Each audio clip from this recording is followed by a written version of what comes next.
Our next speaker is Blythe Potter. Blythe is a veteran, turned small business owner, and she is a force to be reckoned with, and you will see what I mean.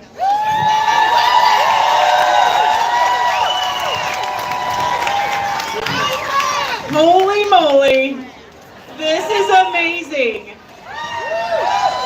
I always feel a little nervous coming to these things, like, am I going to be the only one here? I love you!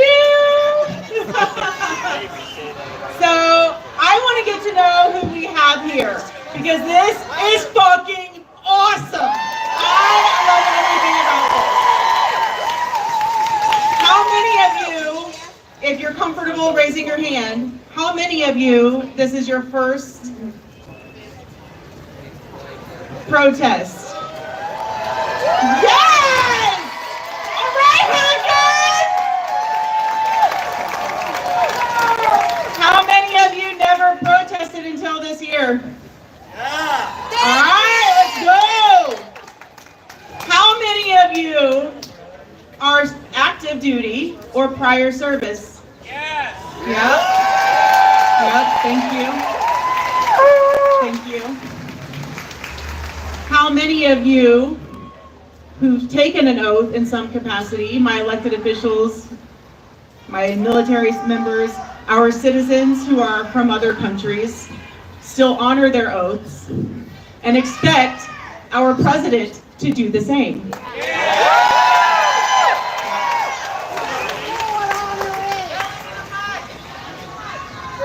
We won't go back! We won't go back! We won't go back! We won't go back! We won't go back! We won't go back! We won't go back! We won't go back! We won't go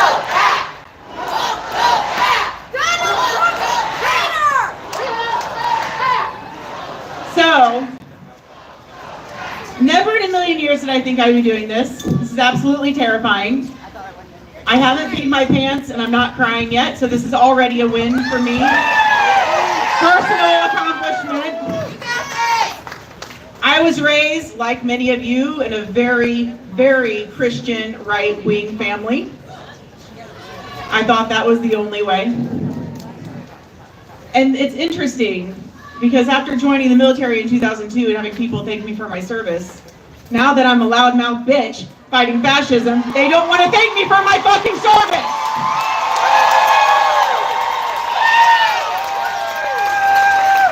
And I think that is bullshit. Yes! Thank you! Thank you for your service! Thank you for your service! Thank you for your service!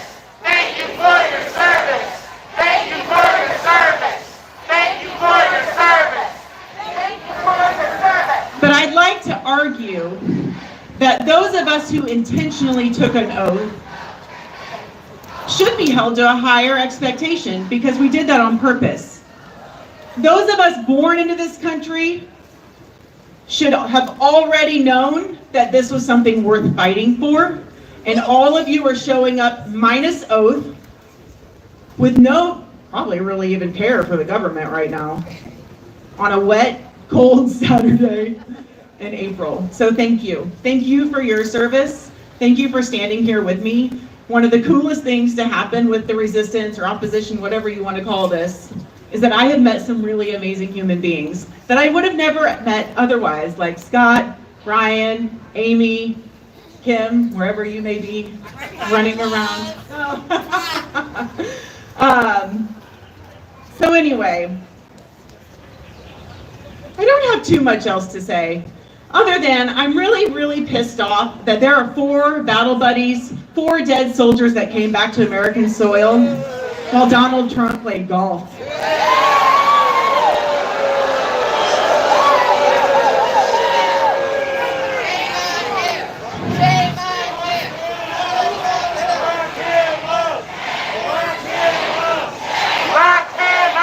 Lock him up.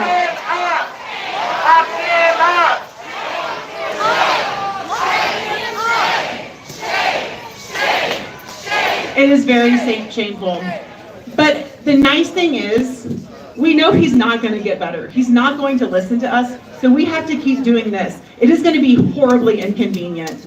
It's going to be very unpopular, but if you saw the first one of these compared to now, you know that we are doing something and we have got some amazing momentum here. Those of you coming here scared to be by yourselves, Jamie, I know you're here. Those of you bringing your children and showing them what we fight for, even when people are cursing into a microphone, sorry about that. This is what makes a country. You know, we see countries like Ukraine and Poland, they have a history of this and protesting and banding together, and we really haven't done that since 9/11. Some of you may not even been around at 9/11. So I think this is a tipping point for our country. If we can stay united, keep fighting the good fight, make the phone calls, write the letters, send the emails, share factual information.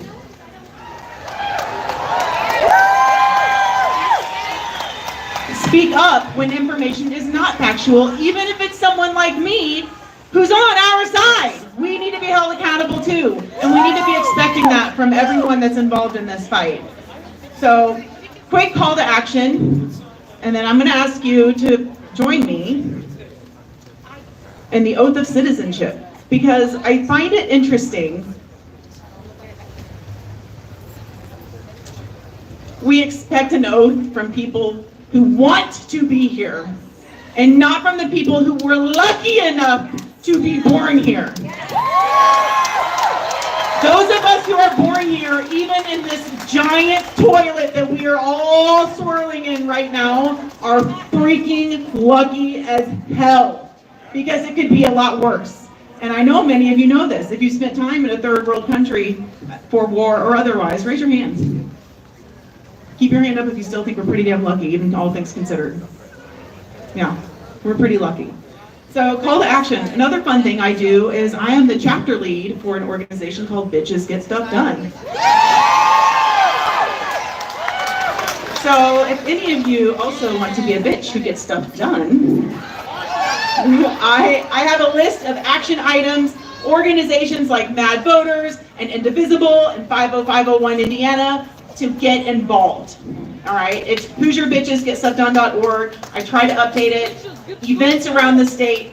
Hoosiers are killing it right now. Of all the states to be killing it, we're fucking killing it, and I'm here for it. I'm here for it. So last but not least, mostly because I think this is really interesting, and I think it could be symbolic. So join me if you would like.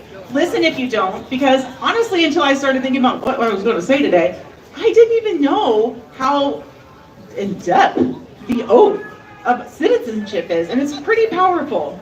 So, if you so choose, please feel free to raise your right hand, not Musk style, please. Don't do that.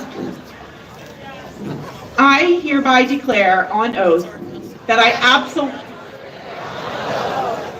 This is my first time doing this, sorry.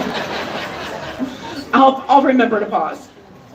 That I absolutely and entirely renounce and abjure all allegiance and fidelity to any foreign prince. Did Victoria Sparks have to do this shit? Because I don't think she paid attention. Damn. Potentate state or sovereignty, of whom or which I have heretofore been a subject or citizen, that I will support and defend the Constitution and the laws of the United States of America, against all enemies, foreign and domestic,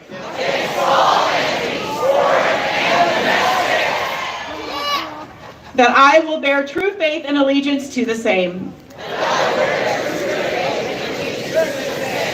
Now this part you can leave out, but I'm going to say it because I think it speaks volume as to what is expected by our government to our citizens who may not have been born here. That I will bear arms on behalf of the United States when required by law.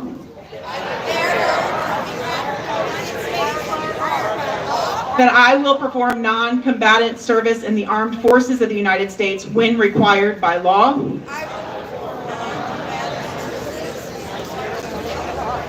I didn't expect that many people to agree with that part, because I don't know that I would right now go fight for Donald Trump, but okay. You guys are awesome. It depends on the orders. That I will perform work of national importance under civilian direction when required.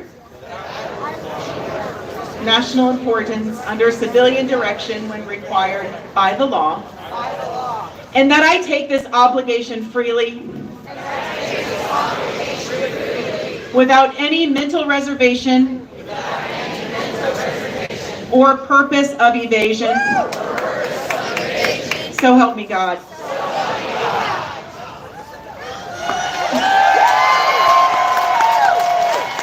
Thank you. My time is up. Thank you so much. Rock on.